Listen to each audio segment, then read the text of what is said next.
तो अभी तक हम लोगों ने अपने पिछले वीडियो में कोई कुछ ऐसे समीकरण दे रखे होते थे जिनको हम लोग रैखिक समीकरण में बदल देते थे। कैसे? जैसे मान लीजिए आपको दे रखा था 7/x धन 8/y बराबर 12 और 3/x धन 4/y बराबर 9। 4/y मत लीजिए, फिर वो वाला नहीं निकलेगा, यहाँ पे 5 कर देते हैं, ठीक है, बराबर 9। तो अब हम इनको क्या करते थे, इनको हम लोग रैखिक समीकरण में कन्वर्ट कर देते थे, बदल देते थे। ये रैखिक समीकरण तो है नहीं, क्योंकि 1/x जो है वो रैखिक नहीं है। रैखिक में x या y यानी कि जो चर है उनकी जो घात है वो कैसी होनी चाहिए? 1 होनी चाहिए। यहाँ पर तो x की घात ऋण 1 है। 1/x का मतलब क्या होता है? 1/x का मतलब होता है x की घात ऋण 1, है ना। 1/x² का मतलब क्या होता है? x की घात ऋण 2। तो हमें तो x की घात 1 चाहिए, या x की या किसी भी चर की।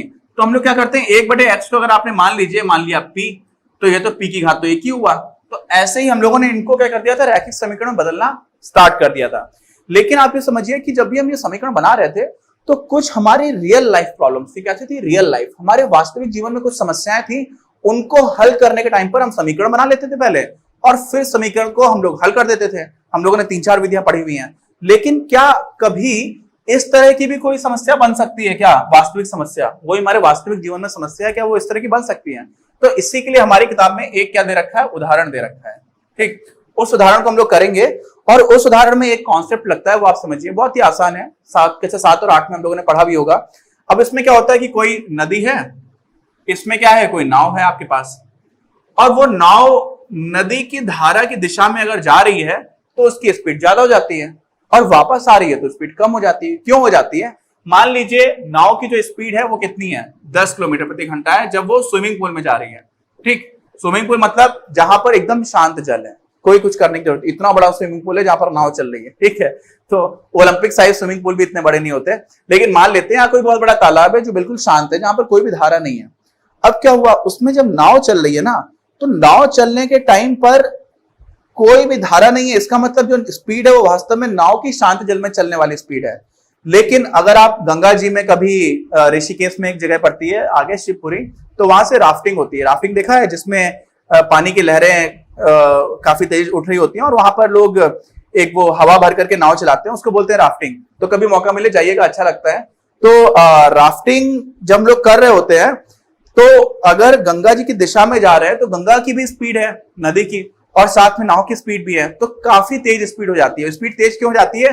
क्यों? क्योंकि वहां पर धारा की जो भी स्पीड है, मान लीजिए धारा की स्पीड है 2 किलोमीटर प्रति घंटा, तो धारा की स्पीड नाव की स्पीड में जुड़ जाती है ना। और अगर उल्टा कोई आ रहा होगा तो उसको और ज्यादा मेहनत करनी पड़ेगी। क्यों? क्योंकि उसकी जो स्पीड है उसमें नदी की स्पीड घट जाएगी। तो अगर मान लीजिए कोई यहां से आ रहा होगा 10 किलोमीटर प्रति घंटा, अगर किसी की चाल होती, तो 10 में से आपको 2 घटाना पड़ जाता। क्या करना पड़ जाता? घटाना पड़ जाता। तो ये कितना मिलता? 8 किलोमीटर प्रति घंटा की रफ्तार आपको मिल जाती। ठीक, अब इसी में एक और इंटरेस्टिंग एग्जांपल देता हूं, रियल लाइफ एग्जांपल है, समझिए। हमारी जो दुनिया है वो है गोल। ठीक, अगर आपने भूगोल थोड़ा भी ठीक से पढ़ा हुआ है तो आपको पता होना चाहिए कि हमारा जो एक तरह से समताप मंडल समझ लीजिए, क्षोभ मंडल सबसे नीचे बोलते हैं, उसको हम लोग बोलते हैं ट्रोपोस्फियर, फिर स्ट्रेटोस्फियर रहता है। तो स्ट्रेटोस्फियर में ऐसे करके जेट विंड्स चलती हैं, जेट हवाएं चलती हैं, जिनकी स्पीड बहुत ज्यादा होती है, 120 किलोमीटर प्रति घंटा, और उससे भी ऊपर होती है कुछ कुछ जगह पर। ठीक, तो होता क्या है कि ये जो भी स्पीड होती है हवा की, वो हमेशा इधर हम लोग बनाते हैं पश्चिम, और इधर बनाते हैं पूर्व। तो पश्चिम से पूर्व दिशा की तरफ जा रही होती है। ठीक है, तो अपना देश की जो राजधानी है वो है न्यू दिल्ली, लेकिन चलो दिल्ली मान लेते हैं अभी, और यहां पर है आपका टोक्यो, जापान की राजधानी। तो जब आप दिल्ली से टोक्यो जा रहे होते हैं तो आप पश्चिम से पूर्व दिशा में जाते हैं। ठीक है, और लॉन्ग डिस्टेंस है, दूरी की फ्लाइट है, तो लगभग ये जो जहाज चल रहे होते हैं, इनकी स्पीड आपको लगभग 1000 किलोमीटर प्रति घंटे के आसपास दिखाई पड़ती है। लेकिन वही जहाज जब टोक्यो से वापस आ रहे होते हैं तो उनकी स्पीड लगभग 800 किलोमीटर प्रति घंटा रह जाती है। तो ये 200 किलोमीटर का अंतर क्यों हो जाता है मालूम है आपको? क्योंकि हवा भी जो है ना, हमारा जो पूरा वायुमंडल है वो एक तरह की हवा की नदी है, समझ रहे हैं? हवा की नदी है, सोचिए। और उस नदी में जो जहाज है वो एक नाव की तरह जा रहा है। तो अगर पूरी की पूरी हवा जा रही है एक दिशा में, तो उसमें नाव जो जा रही है उसकी स्पीड बढ़ जाएगी। क्यों? क्योंकि हवा की स्पीड भी जुड़ जाएगी। और अगर जहाज उल्टी दिशा में जा रहा है और हवा ऐसे जा रही है, तो हवा की वजह से जो जहाज है उसकी स्पीड क्या हो जाएगी, कम हो जाएगी। क्यों? क्योंकि पूरा वायुमंडल एक तरह की नदी है हवा की, समझ गए? तो ये कॉन्सेप्ट सिर्फ नदी और नाव में नहीं लगता है, ये हवा में भी लगता है और जहाजों में भी लगता है। तो आप हमेशा टोक्यो से दिल्ली आने में जो समय लगेगा वो ज्यादा लग जाएगा और दिल्ली से टोक्यो जाने में समय कम लगता है। ठीक, उसका यही कारण है। तो हम लोगों को कॉन्सेप्ट क्या समझ में आ गया कि जब भी हम लोग नदी की या धारा की दिशा की बात करेंगे तो स्पीड जुड़ जाएगी। तो पहली स्पीड क्या थी, 10 किलोमीटर प्रति घंटा, और पहली स्पीड मतलब शांत जल में, और अगर आप धारा की दिशा में जा रहे हैं तो धारा की स्पीड जोड़ देंगे, बस ये कॉन्सेप्ट है। और जब उल्टा हो रहा होगा तो क्या करेंगे, धारा की स्पीड को घटा देंगे, है ना? इतना सा बात है, बस ये बात है।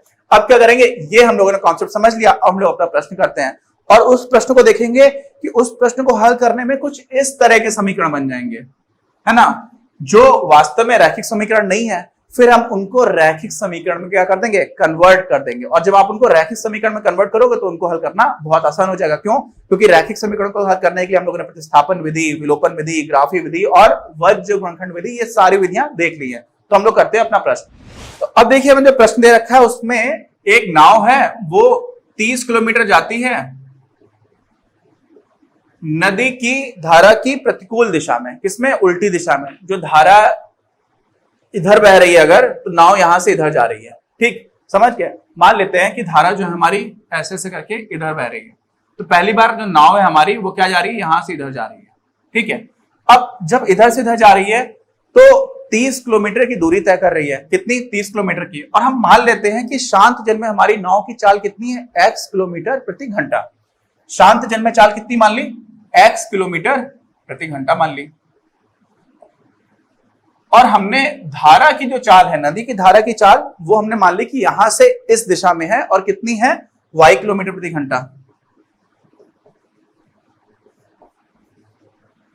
अच्छा, अब ये बताइए कि हम लोगों ने इतनी जो बात की है, अगर ये नदी की जो धारा की चाल है वो है y किलोमीटर प्रति घंटा और नाव की जो चाल है वो कितनी है, x किलोमीटर प्रति घंटा, और दिशा दोनों की विपरीत है, धारा इधर जा रही है, नाव इधर आ रही है, तो क्या हो जाएगी, नाव की जो वास्तविक चाल हो जाएगी भूमि के सापेक्ष, वो कितनी हो जाएगी, x ऋण y किलोमीटर प्रति घंटा, क्योंकि चाल घट जाएगी। वही टोक्यो से दिल्ली आने वाला जो जहाज थे उसकी हम लोगों ने अभी बात की थी, वैसे ही यहां पर क्या हो जाएगा, यानी कि धारा की प्रतिकूल दिशा में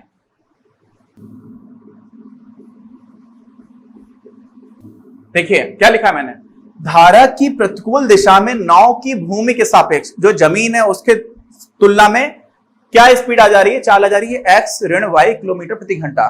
ठीक है, और जब धारा की दिशा में जा रही होगी, कितना, धारा की दिशा में, ठीक है, धारा की दिशा में, प्रतिकूल दिशा नहीं, ये नहीं रहेगा, ये वाला यहां पर दिशा रख दीजिए और उसके बाद से ये आपने सबको उतार लिया, तो क्या हो जाएगा, अब इस बार नाव की स्पीड, नाव इस बार क्या हो रही है, यहां से जा रही है। ठीक, आप मेरी नाव देख करके हंस सकते हैं क्योंकि मेरी ड्राइंग अच्छी नहीं है। x किलोमीटर प्रति घंटा इधर है और y जो है धारा भी उसी दिशा में जा रही है, तो क्या हो जाएगी, दोनों चालें जुड़ जाएंगी, तो ये हो जाएगा x प्लस y किलोमीटर प्रति घंटा। ठीक, आगे बात समझें। अब बताया ये गया है कि यार 30 किलोमीटर जा रही है धारा की प्रतिकूल दिशा में, प्रतिकूल का मतलब क्या हुआ, उल्टी दिशा में। तो एक चीज आपको और पता है, चाल बराबर क्या होता है, दूरी बटे समय। ठीक, तो चाल क्या है आपकी, धारा की प्रतिकूल दिशा में चाल आपकी क्या निकाली हम लोगों ने, x ऋण y किलोमीटर प्रति घंटे का मतलब क्या होता है, बटे घंटा। ठीक है, प्रति घंटा मतलब 1 घंटे में, या आप घंटे से भाग दे दीजिए। ये बराबर क्या है, 30 किलोमीटर की दूरी थी। कितनी दूरी थी, 30 किलोमीटर की, और आप उसमें कितने से भाग दे रहे हो, समय कितना लग रहा है, समय आपको नहीं पता है, तो मान लीजिए हम लोग कि t1 घंटा लग रहा है। 30 किलोमीटर गई, हमें यह बताया गया, समय कितना लगा ये अलग से नहीं बताया गया, हमें क्या बताया गया कि 30 किलोमीटर धारा की प्रतिकूल दिशा में गई और धारा की दिशा में 44 किलोमीटर गई। तो अगर धारा की दिशा में 44 किलोमीटर जाएगी तो x धन y बराबर क्या हो जाएगा, x धन y किलोमीटर प्रति घंटा। ये हमारी स्पीड है, चाल है, तो दूरी कितनी है इस बार, 44 किलोमीटर है, और इस बार जो समय लग रहा है वो भी हमें नहीं पता, तो मान लीजिए हमने t2 समय मान लिया कि t2 घंटे लग रहे हैं। ठीक, अब घंटे से हमारा घंटा कट गया, किलोमीटर से किलोमीटर कट गया, तो यहां से जो t2 मिल जाएगा वो समझिए वो आपको मिल जाएगा 44 बटे x धन y, और यहां से जो t1 मिलेगा वो क्या मिलेगा, देखो t1 यहां से आपको मिल रहा है 30 बटे x ऋण y। अच्छा, यानी कि 30 किलोमीटर जाने में 30 बटे x ऋण y समय लग रहा है और 44 किलोमीटर जाने में 44 बटे x धन y इतना समय लग रहा है। और ये दोनों समय मिलाकर के जो कुल समय है वो हमें दे रखा है। तो T1 हमने निकाल लिया और T2 निकाल लिया। T1 ये है, T2 ये है। तो अब हमें क्या पता चल गया कि T1 प्लस T2 यानी कि जो कुल समय लग रहा है वो हमें दे रखा है कितना, 10 घंटे। ठीक है, तो यहां से भी क्या समझ में आ जाता है कि 30 बटे x ऋण y धन 44 बटे x धन y ये आपका 10 है और यही हमारा पहला समीकरण जाकर के बना।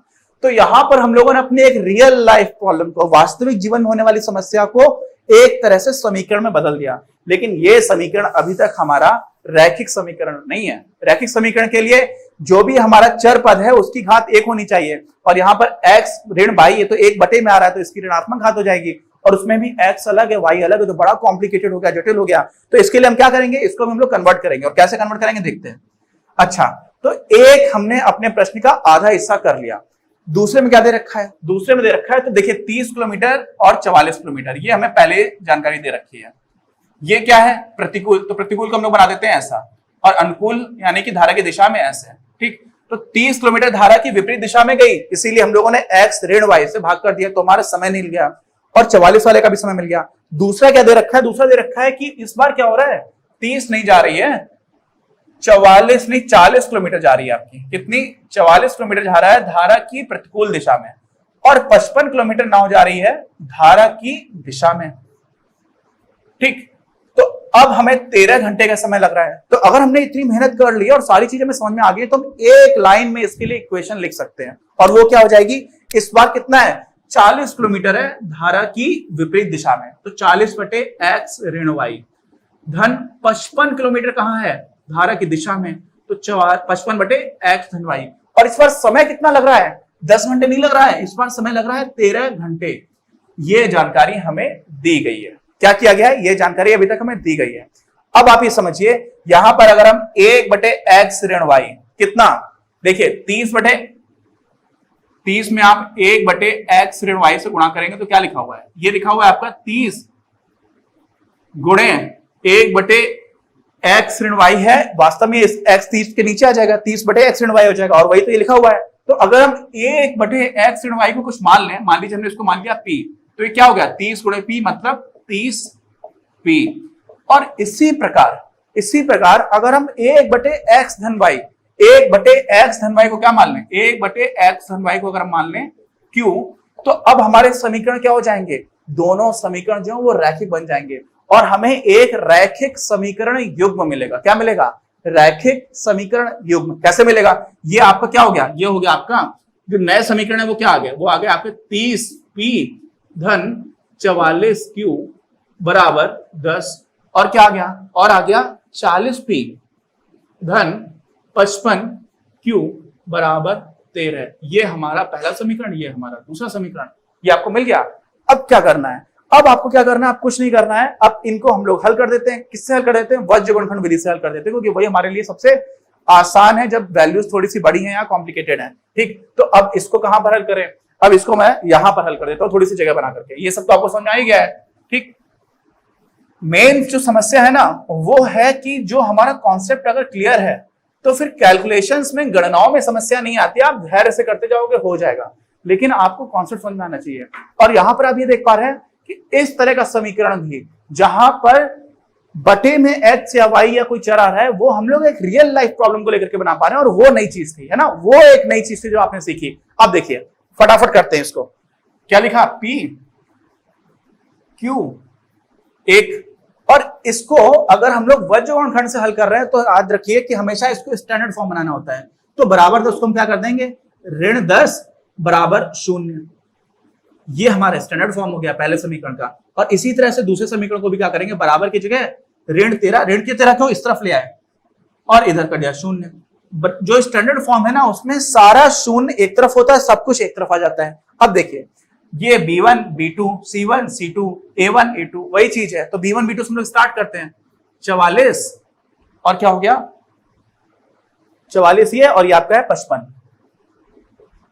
ठीक, फिर आपको क्या दे रखा है, ऋण 10 ऋण 13, फिर है 30 40 और फिर से है 44 और 55। ठीक, अब वज्र गुणनखंड में क्या करते हैं, वज्र गुणनखंड में आपको पता है ऐसे गुणा करोगे तो कोई दिक्कत नहीं है, नीचे से जब ऊपर करोगे तो आपको ऋण लगाना रहेगा। और आपको है क्या, P बटे 44 में ऋण 13 से गुणा करेंगे, तो ऋण 13 से 44 गुणा, 13 चौको 52 की तो वहां से लगी 5, 13 चौको 52 और 5 57, ऋण 572 मिल गया, है ना। और नीचे से जो ऊपर गुणा करेंगे तो पहले से हमें एक ऋण लगा देते हैं, तो ऋण लगा दिया, चलिए। और नीचे से ऊपर गुणा करेंगे तो 55 का आप 10 में गुणा करेंगे, ऋण 10 में, तो आपको मिल जाएगा 550 ऋण के साथ। तो बाहर भी ऋण है अंदर भी ऋण है, तो क्या हो जाएगा, ऋण और ऋण गुणा करते हैं तो धन हो जाता है। ठीक, अब ये क्या हो गया, ये बराबर हो गया Q बटे ऋण 10 से 40 में गुणा किया तो हो गया आपका ऋण 400। फिर आपने एक ऋण चिन्ह लगाया और नीचे से जब ऊपर गुणा करोगे तो क्या हो जाएगा, फिर ऋण 390 मिल रहा है। ठीक है, और 1 बटे ये किसके बराबर हो जाता है, वज्र गुणनखंड विधि में देखते हैं ना हम लोग, सीधा सीधा ये इसके बराबर हो जाएगा। 30 का 55 में गुणा करोगे तो कितना हो जाएगा, 0, 3 5 15 की 5 हाथ से लेगी 1, 3 5 15 और 1 16, और नीचे से जब ऊपर गुणा करोगे तो ऋण लगा दोगे तो ये आपका आ जाता है 1760। बस आराम से बिल्कुल हल करना। अब ये क्या लिखा हुआ है पहले तो इसको देख लीजिए, ये आपका लिखा हुआ है 1650 से आप 1760 को हटा रहे हो तो ये लिखा हुआ है 1 बटे ऋण 110। अच्छा, और यहां पर जो लिखा हुआ है उसको भी देख लीजिए। ठीक, इसको क्या लिखा हुआ है, ये ऋण 572 है, ये ऋण है और अंदर भी ऋण है तो ये धन हो जाएगा। तो ऋण 572 में आप 550 को जोड़ रहे हो तो 550 धन का है, 572 ऋण का है, तो आपको मिल गया P बटे ऋण 22। क्या मिल गया, P बटे ऋण 22, ये बराबर है 1 बटे ऋण 110 के। ऋण से ऋण गया, P जो है वो आपको मिल गया 1 बटे 5। क्यों, 22 पंचे 110, आराम से P आ गया आपका 1 बटे 5। अच्छा, Q भी निकाल देते हैं, Q भी फटाक से निकाल देते हैं। Q के लिए क्या है, Q बटे, देखिए यहां पर लिखा हुआ है ऋण 400 और ऋण है तो धन हो जाएगा, अंदर है 390 तो क्या हो जाएगा, 390 धन का और 400 ऋण का, तो हो जाएगा Q बटे ऋण 10। ये किसके बराबर है, ये भी बराबर है 1 बटे ऋण 110 के। क्यों, क्योंकि दोनों ही चीजें जो है ये भी और ये भी इसके बराबर है ना, और इसका मान क्या है 1 बटे ऋण 110, तो ये ऋण से ऋण चला गया, 10 से 10 चला गया, तो Q जो है वो आपको मिल गया 11। अच्छा ठीक है, अब क्या करेंगे, सॉरी 11 नहीं मिला, यहां पे देखिए गलती हो जाती, 1 बटे 11। क्यों, क्योंकि ये 1 ऊपर चला जाएगा तो ये वाला 1 बटे 11 रह गया। अच्छा, तो हमारा उत्तर आ गया क्या, हमारा उत्तर नहीं आया। हमारे धारा की प्रतिकूल दिशा में नाव की जो सापेक्ष चाल थी ना वो x ऋण y थी, और हमने नाव की जो चाल थी वो क्या मान रखी थी, x किलोमीटर प्रति घंटा। ये देखिए, ये हमने मान रखी थी x किलोमीटर प्रति घंटा, तो हमें तो x और y निकालना है। हमें तो मिला है p और q, लेकिन p क्या था, याद करिए, p हमारा था 1 बटे x ऋण y, है ना। तो इसका मतलब x ऋण y क्या हो जाएगा, यहां पर ही देखिए, यहां पर ही आप समझ लेंगे तो आपको सब समझ में आ जाएगा। यहां पर आप समझिए, थोड़ा बड़ा प्रश्न हो रहा है लेकिन बहुत ही आसान है, समझिए ना, सारी चीजें कनेक्टेड है, और इसको एक बार आप अच्छे से देख लोगे ना तो इस तरह के सारे क्वेश्चंस हो जाएंगे। तो देखिए अब क्या होगा, 1 बटे x ऋण y p है, इसका मतलब x ऋण y जो है वो 1 बटे p के बराबर है, और p का मान क्या आया था 1 बटे 5, इसका मतलब x ऋण 5 जो है वो आपका आ गया 5 के बराबर। ये आपको पहला समीकरण मिल गया। और इसी तरह से q क्या था, q था आपका x धन y, 1 बटे x धन y। तो जब q 1 बटे x धन y है तो समझ लीजिए 1 बटे x धन y अगर आपका 1 बटे 11 है तो x धन y क्या हो जाएगा, x धन y हो जाएगा आपका 11। तो यहां पर आपने लिख दिया x धन y बराबर 11। ये आपका नया दूसरा समीकरण आ गया। अब इनमें आपको मान निकालना है, तो यहां पर फिर से हम क्या कर देते हैं, विलोपन विधि से हल कर देते हैं। दोनों हमें दिख रहा है गुणांक बराबर है, दोनों को जोड़ दिया तो y से y कट गया, 2x आपको मिल गया 16, तो x आ गया 8। समझिए, x आ गया 8, और y क्या हो जाएगा, किसी भी समीकरण में आपने x का मान रखा है, यहां पर 8 रखोगे तो 8 में से y घटा रहे हो तो 5 मिल रहा है, यानी कि 8 में से क्या घटाओ कि 5 मिल जाए, तो 8 में से 3 घटाओगे तभी तो मिलेगा, तो y आपका आ गया 3। ये आपका उत्तर हो गया। इसका मतलब क्या हुआ कि नाव की शांत जल में चाल है वो है 8 किलोमीटर प्रति घंटा, ये हमने निकाला। और y क्या है, y है धारा की चाल, तो धारा की चाल कितनी है 3 किलोमीटर प्रति घंटा। तो अब हम लोग जो वास्तव में हमें दे रखा था कि 30 किलोमीटर प्रतिकूल दिशा में गई थी और 44 किलोमीटर जो है वो धारा की दिशा में गई थी, तो हमें 10 घंटे का समय लग रहा था, है ना। अब हम लोग इसको एक बार सत्यापित करके भी देख लेते हैं। ठीक, बाकी आप देखिए पूरा प्रश्न है, अच्छे से एक बार समझ लीजिए, सारी चीजें नोट कर लीजिए। पूरा थोड़ा सा बड़ा प्रश्न है इसलिए जगह भर गई है, लेकिन सत्यापन करना तो बहुत कम जगह में हो जाएगा। तो 30 किलोमीटर अगर जा रही है तो नदी की धारा की प्रतिकूल दिशा में अगर जा रही है तो कितनी स्पीड हो जाएगी? 8 उसकी खुद की है, 3 उल्टी हो गई, यानी कि 8 में से 3 घटा दोगे तो 5 किलोमीटर प्रति घंटे से जा रही होगी। तो 30 किलोमीटर जाने में कितना समय लगेगा? 6 घंटे। और धारा की दिशा में जा रही है तो 8 किलोमीटर तो जा रही थी, 3 किलोमीटर और स्पीड मिल गई, तो 8 और 3 कितना हो गया? 11। तो 44 किलोमीटर जाने में लगेगा 4 घंटे, तो दोनों मिला दोगे तो कितना हो जाएगा? 10 घंटे। इसका मतलब हमारा पहले इक्वेशन सही है। क्यों? क्योंकि मैं दे रखा था T1 + T2 10 घंटे, है ना। और ऐसे ही दूसरा करके देख लेते हैं। दूसरा करने में क्या था? दूसरा करने में हमारे पहली जो दूरी थी वो थी 40 किलोमीटर की, और 5 किलोमीटर प्रति घंटे से जा रही है, तो समय कितना लगेगा? 8 घंटे लगेगा। और उल्टी दिशा में जाने का कितना था? 55 किलोमीटर।